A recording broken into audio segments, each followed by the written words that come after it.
الحمد لله نحمده ونستعينه ونستغفره ونؤمن به ونتوكل عليه ونعوذ بالله من شرور أنفسنا ومن سيئات أعمالنا من يهده الله فلا مضل له ومن يضلله فلا هادي له ونشهد أن لا إله إلا الله وحده لا شريك له ونشهد أن سيدنا ومولانا محمدا عبده ورسوله أما بعد فأعوذ بالله من الشيطان الرجيم بسم الله الرحمن الرحيم يا أيها الذين آمنوا عليكم أنفسكم لا يضركم من ضل إذا اهتديتم إلي مرجعكم جميعا فينبئكم بما كنتم تعملون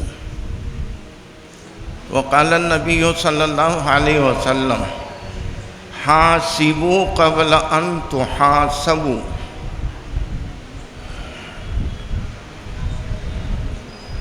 وإمامنا المعظم أبو عبد الله محمد بن إسماعيل البخاري ترجم في كتابه المشهور البخاري ترجمة وقال أن أعمال بني آدم وأقوالهم توزن وذكر في ذيله آية مشهورة والوزن يومئذ الحق۔ اللہ رب العزت کا لاکھ لاکھ شکر احسان ہے کہ اللہ رب العزت نے رمضان المبارک کے اس عشر اخیرہ میں ہمارے مولانا انیس الرحمن صاحب ایک زمانے سے یہ سلسلہ چلا رہے ہیں، اللہ اس کو تادیر قائم رکھے اور اس سلسلے سے ہونے والے جو فوائد ہیں علمی اعتبار سے عملی اعتبار سے اللہ اس کے اچھے اثرات امت پر مرتب فرمائے۔ مجھے دو عنوان مولانا نے دیے ہیں اور وہ دونوں عنوان جو ہیں معلوماتی قسم کے ہیں، پھر کسی موقع پر انشاءاللہ تفصیل سے اس پر بات کریں گے، کیونکہ ہمارے اپنے ملک کے موجودہ حالات کے اعتبار سے جو ہے یہ علمی عناوین ہے اور اس پر بھی ہم کو معلومات ہونی چاہیے اور ان کی اپنی خدمات ہیں۔ دو قسم کے مرکزی کام ہیں، ایک علاقائی لیول کا اور ایک ملکی لیول کا۔ ملکی لیول کا جو اجتماعی کام ہے اس کا نام ہے مسلم پرسنل لاء بورڈ۔ 1972 میں یہ بورڈ قائم ہوا، 1973 میں اس کی پہلا اجلاس حیدرآباد میں ہوا، 72 میں کنونشن ہوا جس میں پورے ملک کے بڑے بڑے علماء کرام جمع ہوئے، اور اس وقت ایک مسئلہ چل رہا تھا متبنہ بل کا۔ حکومت نے ایک بل پاس کر دیا تھا کہ جو لے پالک ہے وہ جو ہے حقیقی بچے کی طرح وراثت میں بھی حق پائے گا اور تمام مسائل میں جیسے ہندو مذہب کے اعتبار سے لے پالک حقیقی بچے کی طرح ہوتا ہے، لہٰذا یہ بل پارلیمنٹ میں پاس ہوا۔ اس کے خلاف مسلمانوں نے آواز اٹھائی، کیونکہ ہمارے پاس شرعی اعتبار سے لے پالک بنانے کا تو اختیار ہے۔ لے پالک کسی بھی چھوٹے بچے کو آپ گود لے لیں، جیسے حضور اکرم صلی اللہ علیہ وسلم نے حضرت زید کو لیا تھا، اس کا ثبوت ہے، اس کی اجازت ہے، اس کے پورے مسائل ہے، لیکن وہ حقیقی بچے کے حکم میں نہیں ہوگا، اس کو وراثت میں حصہ نہیں ملے گا، اور جس نے متبنہ لیا ہے اس کا نام اس کے ساتھ جو ہے ابنیت یا ولدیت میں نہیں آئے گا، حقیقی جو باپ ہے اسی کا نام رہے گا۔ تو اس کے خلاف تحریک چلی، اور وہ جو تحریک تھی وہ اتنی کامیاب رہی کہ حکومت نے اس مسئلے میں مسلمانوں کا استثناء کیا اور انہوں نے کہا کہ بھئی یہ دفعہ جو ہے مسلمانوں پر قانون کی لاگو نہیں ہوگی۔ اسی وقت سے یہ بورڈ وجود میں آیا اور 1972 میں جیسا ایک کنونشن ہوا، اس کے بعد ایک اجلاس حیدرآباد میں ہوا۔ اس کے پہلے صدر جو ہے حضرت مولانا قاری محمد طیب صاحب رحمۃ اللہ علیہ ہوئے۔ اس کے بعد یہ سلسلہ چلتا رہا اور آج بھی اللہ کے فضل و کرم سے بورڈ موجود ہے۔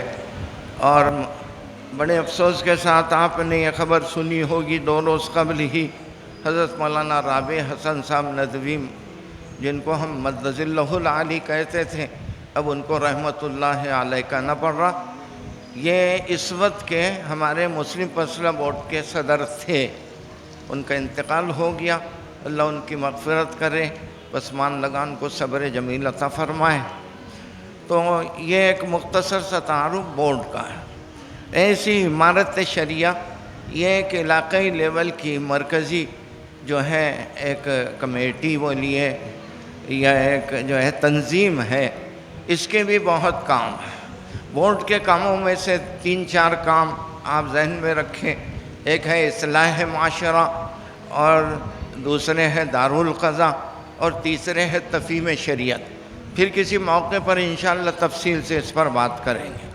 عمارت شریعہ یہ ہمارے علاقائی لیول کی ایک مرکزی جو ہے جماعت ہے، اس کے اغراض و مقاصد ہے، اور یہ بھی اپنے اغراض و مقاصد کے اعتبار سے بڑی بنیادی جو ہے اپنی اہمیت اور رکھتی ہے۔ عمارت شریعہ میں ایک امیر کے تحت پورے علاقے کے بسنے والے جتنے جو ہے مسلمان ہیں، چاہے وہ دیہات میں رہتے ہوں، شہر میں رہتے ہوں، اور شہر کے گلی کوچوں میں کسی جہاں بھی رہتے ہوں، ان کو جو ہے شرعی اعتبار سے زندگی گزارنے کا موقع فراہم کرنا، یہ مقصد ہے۔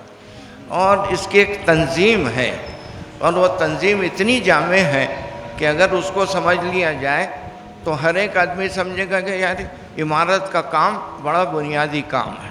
ہمارے پاس تو ایک یہ کہ ہر بستی میں ہمارے پاس ایک نقیب ہوگا، اور وہ بستی والے اس کا انتخاب کریں گے، اور اس کے 5-6-7 معاونین ہوں گے۔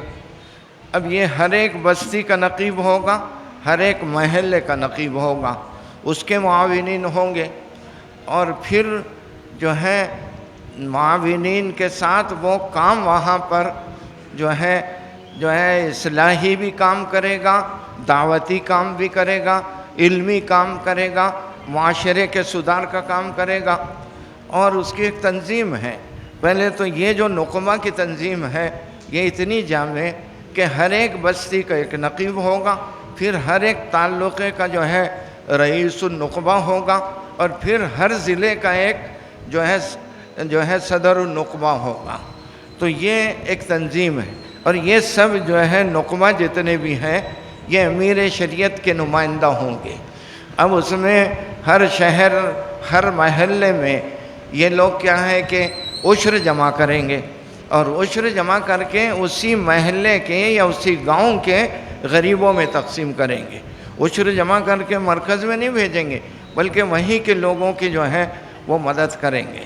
اور اسی طریقے سے اصلاح معاشرے کا کام وہ اسی گاؤں کے پورے جو ہے گاؤں کے افراد کو جمع کر کے اچھے انداز میں کریں گے۔ تو خیر یہ ایک اس کا جو ہے نظام ہے پورا۔ تو اس طریقے سے جو ہے امیر شریعت اپنی جگہ پر رہ کر پورے مسلمانوں کے دیہات تک کے جو ہے وہ نقبہ کے ذریعے سے تمام دینی باتوں میں رہنمائی کریں گے۔ اصلاح جو ہے اپنے مسائل کے لائن سے ہو یا کیا بھی کچھ بھی اصلاح کی جو چیزیں ہوں گی وہ وہاں تک کے گھر گھر تک کے پہنچے گی۔ اسی طریقے سے دارالقضاء کا قیام، ہمارے پاس دارالقضاء ایک بنیادی جو ہے شعبہ ہے۔ آپسی نزاعات ہو، طلاق اور خلا کے مسائل ہو، یا اسی طریقے سے جو ہے میراث کی تقسیم ہو، یہ سب ایک قاضی صاحب کے ساتھ شرعی قاضی کے ذریعے مسائل کا حل۔ اب یہ دارالقضاء جو ہے اضلاع میں بھی رہیں گے، اور جو ہے انہی دارالقضا کے تعاون کے لیے ہمارے پاس جو ہے کونسلنگ سینٹر، مصالحتی مراکز وہ بھی قائم کیے جائیں گے تعلقہ جات میں۔ تو خیر اس سے دینی جتنے معاملات ہیں اس میں شرعی رہنمائی ہمارے پیش نظر ہے۔ ایسی دارالافتاء ہے کہ دارالافتاء بھی ہر ایک جو ہے ضلع میں قائم رہیں گے، قائم کیے جائیں گے۔ فتویٰ معلوم کرنا ہے تو آپ جو ہے دارالافتاء سے رجوع ہو جائیے۔ اور تیسری چیز ہے رؤیت ہلال کمیٹی۔ اب آپ دیکھتے ہیں کہ ابھی 29 کے چاند کا مسئلہ کل شام میں رہے گا، اب چاند ہوتا نہیں ہوتا، اور پھر آج کل تو ایسا ہے کہ انٹرنیٹ کا زمانہ ہے، کہیں بھی چاند نظر آ گیا تو بس وہ مسئلے شروع ہو جاتے کہ بھئی یہاں بھی عید کرنی چاہیے۔ تو ہمارے پاس مرکزی امارت شریعہ کے مرکزی رؤیت ہلال کمیٹی ہے۔ اللہ کے فضل و کرم سے پورے علاقے میں ہمارے اپنے اس مرکزی رؤیت ہلال کمیٹی کے فیصلے کو پورے علاقے میں نہیں بلکہ جو ہے دوسرے علاقے والے بھی بنیاد بنا کے جو ہے اپنے پاس عید کرتے ہیں۔ تو یہ 3-4 مرکزی کام جو ہے امارت شریعہ کے ہیں۔ دوستو یہ تو ایک مختصر سا تعارف میں نے آپ کے سامنے پیش کر دیا، لیکن آج کل کے حالات کے اعتبار سے ملک کے اور اسی طریقے سے ہمارے اپنے جو معاشرے کے جو کمزوریاں ہیں اور جو معاشرے کے اصلاح کے سلسلے میں باتیں ہو رہی ہیں، اس سلسلے میں ایک بات جو ہے اصل میرے ذہن میں وہی کہنی ہے، اسی کے لیے میں حاضر ہوا ہوں کہ دیکھیے آج کل ہم لوگ جو ہے ملک کے حالات کے سلسلے میں پڑھ رہے ہیں، آنکھوں سے دیکھ رہے ہیں، کانوں سے سن رہے ہیں کہ بھئی حالات دن بدن بڑے خطرناک سے خطرناک ہوتے جا رہے ہیں۔ اور ظاہر سی بات ہے کہ ان حالات کے حل کے سلسلے میں آپ کو مختلف علماء کرام، ہمارے بڑے بھی اور ہمارے ہم عصر بھی، سبھی لوگ کچھ نہ کچھ بات کر رہے ہیں اور کرنا چاہیے۔ ان حالات کے سلسلے میں قرآن کی ایک آیت ہمیں ہماری رہنمائی کرتی ہے۔ وہ کیا؟ اور وہ رہنمائی آج کے اس نشست سے بڑی جو ہے مناسبت رکھتی ہے۔ وجہ یہ کہ بھی رمضان المبارک کا مہینہ ختم ہوا، اب آج 28 ہے، کل 29 ہے، اور اگر کل چاند ہو گیا تو تراویح بھی ختم ہو جائے گی، اور پھر کل آخری جمعہ بھی ہے، جمعۃ الوداع۔ جمعۃ الوداع کے سلسلے میں ایک بات ذہن میں رکھیں کہ جمعۃ الوداع آخری جمعہ ہے، لیکن اس کے کوئی قرآن حدیث میں کوئی فضیلت نہیں ہے، بس یہ کہ بھئی رمضان المبارک کا آخری جمعہ ہے۔ تو خیر جمعۃ الوداع بھی ہے، اس کی رات بھی ہے، رمضان المبارک بھی ختم ہو رہا ہے۔ ایسے حالات میں ہمیں جو ہے اب اخیر میں کیا کرنا چاہیے، بس یہ ایک مسئلہ تھا، اس پر مجھے تھوڑی سی بات کرنی ہے۔ اللہ نے فرمایا کہ یا ایھا الذین آمنوا علیکم انفسکم، کہ اے ایمان والو تم پر لازم ہے کہ تم اپنا جائزہ لو۔ علیکم انفسکم، تم اپنا جائزہ لو۔ ہر ایک صاحب ایمان اپنا جائزہ لے، دوسروں کا نہیں، اپنا۔ اور جائزہ لینے کی جب بات آتی ہے تو ہمارے ذہن میں کیا آتا ہے کہ بھئی نمازیں کتنی پڑھ رہا، روزے کتنے رکھ رہا، زکوٰۃ کتنی دیا، حج کتنے مرتبہ کرا، عمرے کتنے کرا، بس وہ جائزے ہم شروع کر دیتے۔ بہت اچھی بات ہے، عملی اعتبار سے شخصیت کے ایک عملی ذاتی عمل اس کا بہت اچھا ہونا چاہیے، انسان میں خیر و بھلائی اسی طریقے سے آئے گی۔ لیکن دوستو آج بڑے افسوس کے ساتھ کہنا پڑتا کہ ہم جائزہ اپنے گھر کا نہیں لیتے، اپنے محلے کا نہیں لیتے، اپنے کمانے اور خرچ کرنے کا نہیں لیتے، اپنے زبان کا نہیں لیتے، اپنے ہاتھوں اور پیروں کا نہیں لیتے، اپنے ان اعمال کا نہیں لیتے کہ جو ہم اپنے گھر کے اندر کر رہے ہیں۔ سمجھے نہیں سمجھے؟ تو جائزہ کا مطلب ہر معاملے اعتبار سے ہم کو جائزہ لینا ہے کہ بھئی کتنے جو ہے نیک عمل میرے جسم سے نکلتے ہیں، صادر ہوتے ہیں، کتنے جو ہے صحیح جو ہے میری زبان چلتی ہے، اور کتنے جو ہے صحیح عمل میرے جسم سے صادر ہوتے ہیں جو ہے، اور خرید و فروخت میں کتنا مسلم ہوں، اور اسی طریقے سے جو ہے اپنے محلے میں رہتے ہوئے پڑوسیوں کے حقوق ادا کرنے میں میں کتنا مسلم ہوں، اور اپنے بیٹوں اور بھائیوں اور اپنی بچیوں اور بہنوں کے حقوق کے ادائیگی میں میں کتنا شریعت کا پابند ہوں، اور پیسہ کمانے میں میں کتنا شریعت کو پیش نظر رکھتا ہوں، اور پیسہ خرچ کرنے میں میں شریعت کے احکامات کو کتنا مانتا ہوں، اور کتنی میری اپنی زندگی اور میرے اپنے جسم اور میرے اپنے اس بدن سے وابستہ اعمال کتنے شرعی ہے اور کتنے غیر شرعی ہیں۔ یہ جائزہ اس وجہ سے لینا ہے دوستوں کہ ہر ایک کو قبر میں سونا ہے، اور حضرت امام بخاری علیہ الرحمہ نے اپنی آخری کتاب بخاری شریف میں آخر میں جو سب سے آخری باب قائم کیا، وہ باب کا عنوان ہے کہ ان اعمال بنی آدم و اقوالہم توزن، کہ بنی آدم کے عمل اور ان کے اقوال یہ سب قیامت کے دن تلیں گے۔ اللہ رب العزت قیامت کے دن ترازو قائم کریں گے، اور تمام بنی آدم کے اعمال اور اقوال اس میں تلیں گے۔ اور ذہن میں رکھو کہ والوزن یومئذ الحق، اسی عنوان کے تحت یہ قرآن کی آیت کہ اللہ نے فرمایا کہ اس دن آخرت کے دن وزن ہونا یہ حق ہے، ثابت ہے، اس کا کوئی انکار نہیں کر سکتا ہے، اور ہر ایک کا نیک عمل رہے گا، اعلان ہوگا، حضرت جبریل اعلان کریں گے۔ حضرت بخاری کے شارح ابن حجر عسقلانی انہوں نے ذکر کیا کہ اللہ رب العزت حضرت جبریل علیہ السلام کے ذریعے اعلان کرائیں گے کہ جب اعمال تلیں گے، نیکیوں کا پلڑا اگر جھک جائے گا، نیکیوں کا پلڑا بھاری ہو جائے گا، اعلان ہوگا فلاں ابن فلاں ان کے نیکیوں کا پلڑا جھک گیا ہے، لہٰذا وہ کامیاب ہے، اور اب ناکامی ان کے کبھی نہیں ان کو ملے گی۔ اور اسی طریقے سے اگر گناہوں کا پلڑا جھک جائے گا تو اعلان ہوگا فلاں ابن فلاں کا گناہوں کا پلڑا جھک گیا ہے، لہٰذا وہ خائب و خاسر ہے، یہ اعلان ہوگا۔ سمجھے نہیں؟ اس وجہ سے ہر ایک کو اپنا جائزہ لینا ضروری ہے، اور جائزے میں پوری زندگی کو سامنے رکھنا ضروری ہے۔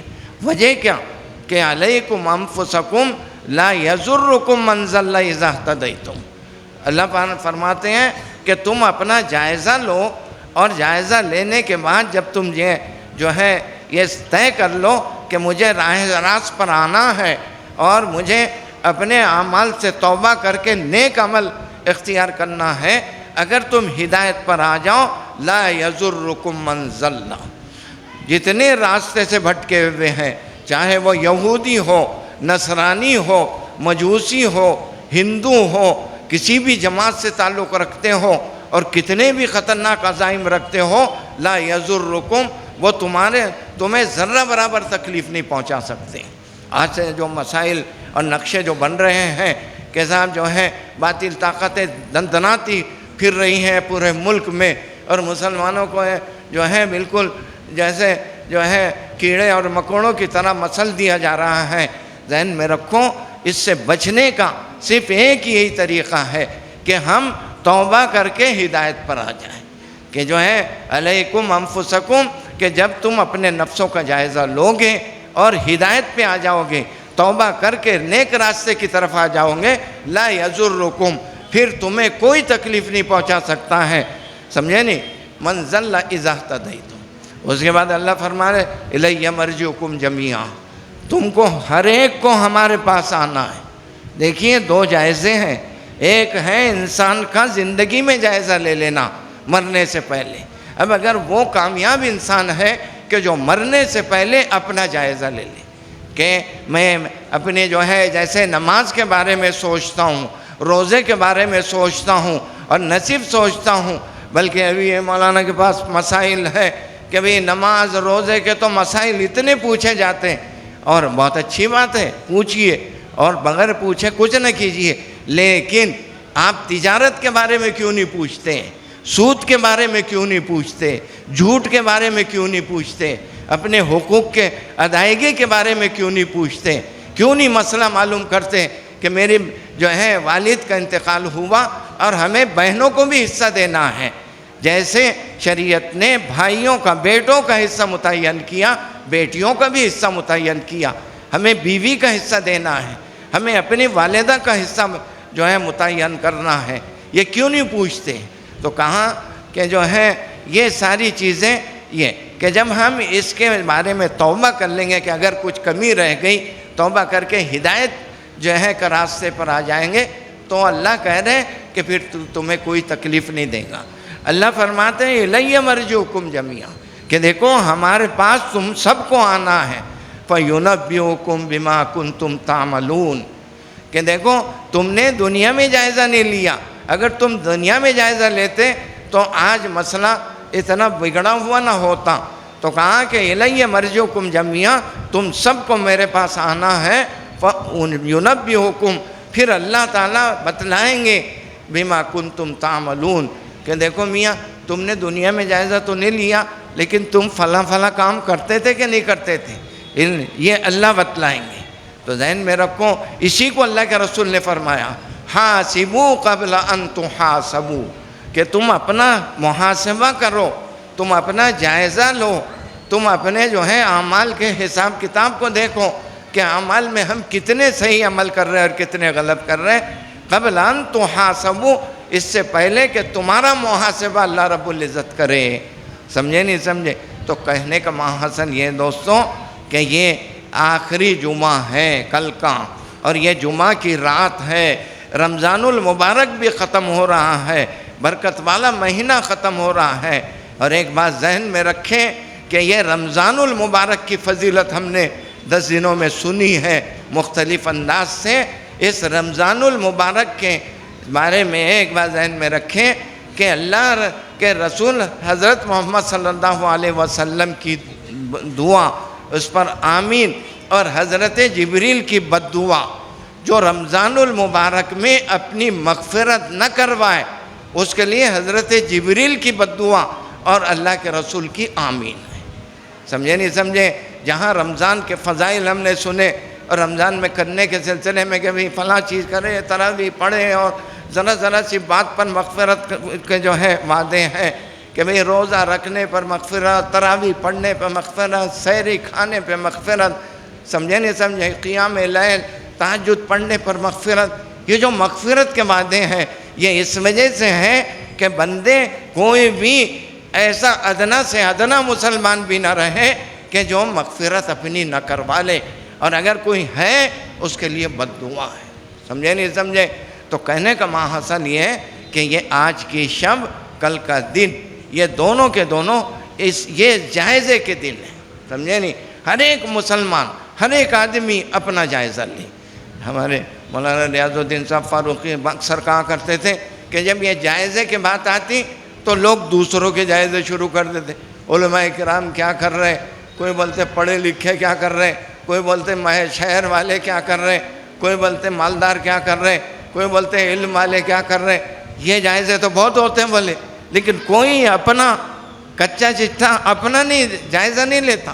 کبھی اس کے دل میں نہیں آتا کہ میں اپنا جائزہ لوں کہ میں کیا کر رہا ہوں، میرا عمل کیا، میری زبان کیا، میرے حقوق ادائیگی میں میرا کتنا عمل، اور کتنے مال میں نے کسی انسانوں کے غصب کیے، اور کتنا جھوٹ میں نے کہا، اور کتنی ناپ تول میں نے کمی کی، اور کتنے حقوق غصب کیے، یہ کبھی آدمی اپنے جائزہ نہیں لیتا ہے۔ تو ماحصل کہنے کا یہ کہ بھئی آج کے اس نشست میں اگر ہمارے یہ جذبات جو ہے بیدار ہو جائے کہ آج کی رات اور کل کا دل محاسبے کا ہے، ہم میں سے ہر ایک آدمی اپنا محاسبہ کریں گے، اور محاسبہ کر کر توبہ کر کے راہ راست پہ آ جائیں گے۔ لہٰذا اس جو ہے آیت کے اعتبار سے اللہ رب العزت ایسے انسانوں کو جو ہے کوئی دوسرے انسان نقصان نہیں پہنچا سکتے کہ جنہوں نے ہدایت پر جو ہے آ گئے، اور جنہوں نے طے کر لیا کہ ہم راہ راست پر رہیں گے، چلیں گے۔ تو اگر یہ بات طے کر لیتے ہیں تو انشاءاللہ جو ہے ہم یہ سمجھیں گے کہ یہ 10 دن کا جو محنتیں ہمارے مولانا انیس صاحب نے کی، اور باہر سے بہت سے لوگوں کو بلائیں، ابھی مولوی ہارون بھی آپ کے سامنے بیٹھے ہیں، یہ بھی آپ سے خطاب کریں گے، تفصیلی بات انشاءاللہ کریں گے۔ بس ماحصل ہمارا کہنے کا یہ کہ یہ آج کی رات کل کا دن محاسبے کا ہو، ہر ایک آدمی اپنا اگر محاسبہ کرے، اور خاص طور پر محاسبے میں جہاں ہم مسجد کے اعمال کا محاسبہ کرتے، رمضان کے اعمال کا محاسبہ کرتے، اور حرمین شریفین کی حاضری کو اپنے حساب میں بار بار لاتے رہتے، اتنے حج کیا، اتنے عمرے کیے۔ دوستو، جو حج اور عمرے کرنے والے، ان سے میرا کہنا یہ کہ وہ اپنا یہ بھی تو دیکھ لے کہ لین دین میں کتنے جو ہے معاملات میں میں صحیح ہوں۔ حرمین شریفین جا کے میں آ چکا ہوں، حجر اسود کے سامنے میں جا چکا ہوں، مسجد نبوی میں رسول اللہ صلی اللہ علیہ وسلم کے سامنے حاضری میں نے دی ہے، اور وقتی طور پر داڑھی بڑھا کر حضور صلی اللہ علیہ وسلم کے روضہ اقدس پہ میں نے حاضری دی، جبکہ وہ داڑھی وہ بعد میں ختم کر دی جاتی ہے۔ بہت سے عمرہ کرنے والے، حج کرنے والے داڑھی بڑھا کے جو ہے وہاں پہنچتے کہ بھئی یہ جو ہے مسجد نبوی میں جب وہاں جا شریف میں حضور صلی اللہ علیہ وسلم کے مقابلے میں ہم جائیں گے تو وہ داڑھی جو ہے وہ اللہ کے رسول دیکھیں گے، اپنے امتیوں کو سب کو دیکھتے ہیں۔ حدیث میں آتا ہے کہ سارے پردے ہٹا دیے جاتے ہیں، اور جو ہے لبیک کہنے والا حاجی یا معتمر عمرہ کرنے والا جب لبیک کہتا ہے تو اللہ کے رسول کی طرف سے اس کا جواب آتا ہے۔ تو کہنے کا ماحصل یہ کہ یہ جائزہ لینے والے اپنے محلے کا بھی جائزہ لے، اپنے کمائی کا بھی جائزہ لے، اپنے بازار کے اعمال کا بھی جائزہ لے، حقوق کی ادائی کا بھی جائزہ لے۔ اگر یہ جائزہ لینے پہ آ جائیں گے، اللہ رب العزت ہدایت دینے والے ہیں، توفیق دینے والے ہیں۔ ارادہ کیجئے، اللہ جو ہے ہدایت دیں گے، توفیق دیں گے۔ نتیجہ یہ ہوگا کہ آج کی رات اور کل کا دن اگر یہ ہمارا جائزے میں گزرے اور اس سے ہم جائزہ لینے پہ آ جائیں تو اللہ کی ذات سے قوی امید ہے کہ انشاءاللہ یہ رمضان المبارک ہماری زندگی کے لیے ایک انقلابی ثابت ہوگا، اور اس سے زندگی میں خیر و بھلائی آئے گی۔ اللہ رب العزت مجھے اور آپ کو عمل کی توفیق عطا فرمائے، اور اس سلسلے کو تا دیر قائم رکھیں۔ اب آپ جم کے بیٹھیے، ہمارے مولوی ہارون بھی آئے ہوئے ہیں، انشاءاللہ آپ سے بات کریں گے۔ اور جو ہے اخیر میں گزارش یہ ہے کہ دیکھیے، سن کے ہم لوگ سن ہو گئے ہیں۔ بتائیے کسی مذہب میں اتنی زیادہ تقریریں ہوتی کیا؟ کوئی مذہب نہیں جس میں اتنا سمجھایا جاتا ہو جتنا اسلام میں مسلمانوں کو سمجھایا جاتا ہے۔ سمجھے نہیں سمجھے، لیکن بڑے افسوس کے ساتھ کہنا پڑتا کہ جتنی بدعمالیاں اور جتنی حکم عدولیاں اور جتنی منمانیاں آج ہم لوگ کر رہے ہیں، افسوس کے ساتھ کہنا پڑتا ہم مسلمانوں کو مسجدوں میں دیکھیں گے بہت اچھے دکھیں گے۔ ارے بھئی محلے میں بھی تو مسلمان بن کے رہیے، بازار میں بھی تو مسلمان بن کے رہیے۔ وہ مسلمان جو مسجد میں اللہ کے سامنے سرو سجود ہوتا، وہی مسلمان بازار میں جا کر اللہ کو فراموش کر دیتا، سمجھے نہیں؟ گھر میں اللہ کو فراموش کر دیتا، حقوق کی ادائیگی میں اللہ کو فراموش کر دیتا۔ وہاں اس کو اللہ کی قدرت، اللہ کی عظمت، اللہ کی ہیبت، اللہ کے مواخذے کا ڈر قطعی اس کے دل پر اثر انداز نہیں ہوتا۔ بڑے افسوس کے ساتھ کہنا پڑ رہا ہے، دوستوں سمجھو، آج یہ دیوار کی تحریر اگر آپ نہیں سمجھیں گے، حالات بڑے خطرناک بنتے چلے جا رہے ہیں۔ جو نکلنے والا سورج ہے، ہم لوگ یہ دیکھتے سوچتے کہ بھی آج کیا چیز وجود میں آئیں گی۔ پہلے تو سالوں کا مسئلہ تھا، مہینوں کا مسئلہ، اب تو دنوں کا مسئلہ آ گیا ہے۔ سمجھو، آنکھیں کھولو، عقل کی آنکھیں کھولو، سبق پڑھو، واقعات اور حادثات سے سبق لو۔ قرآن میں 1/3 واقعات ہیں۔